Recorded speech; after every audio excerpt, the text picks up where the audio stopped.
This week I was given a talk to a group of 16 to 18-year-olds, and I started the talk by asking them about young people in the press at the moment. What are we hearing about their age group on the news and in the press?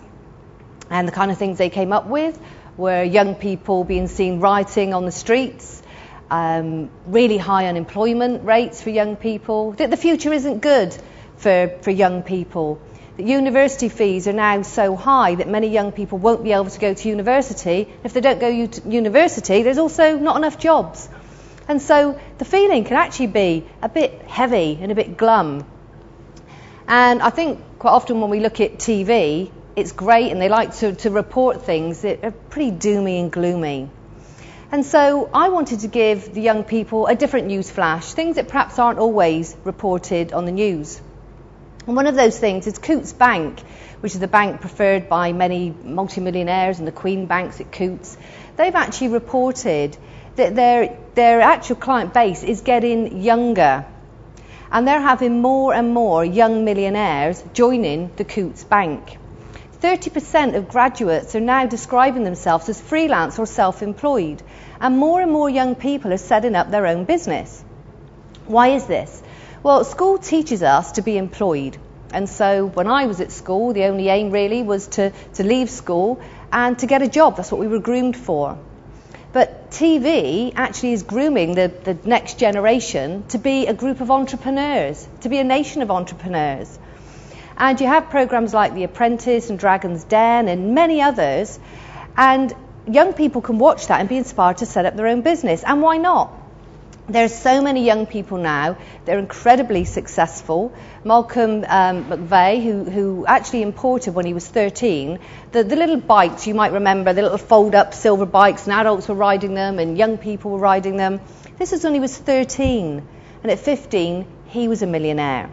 So many businesses that are online, and with the internet, whether it's online or on the phone, people don't know how to old anyway.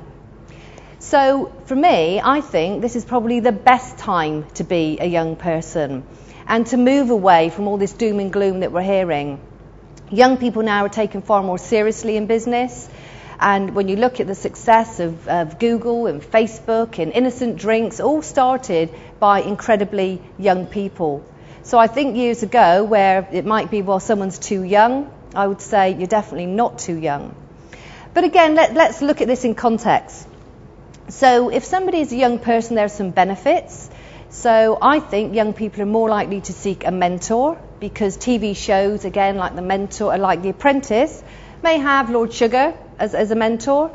Even someone like watching X Factor, the people that go through successfully, they might have Cheryl Cole as a mentor for singing. So young people are growing up knowing that if you want a fast track, you get yourself a mentor.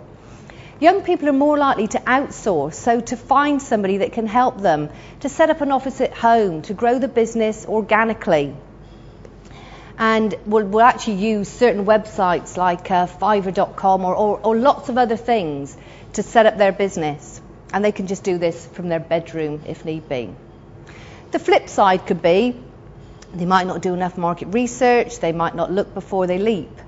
But for any young people, whether it's a young person watching this being inspired perhaps to take the next step, getting a mentor would be a good idea. Or maybe there's somebody in the family who you could mentor and help if you've got business skills that could help a young person.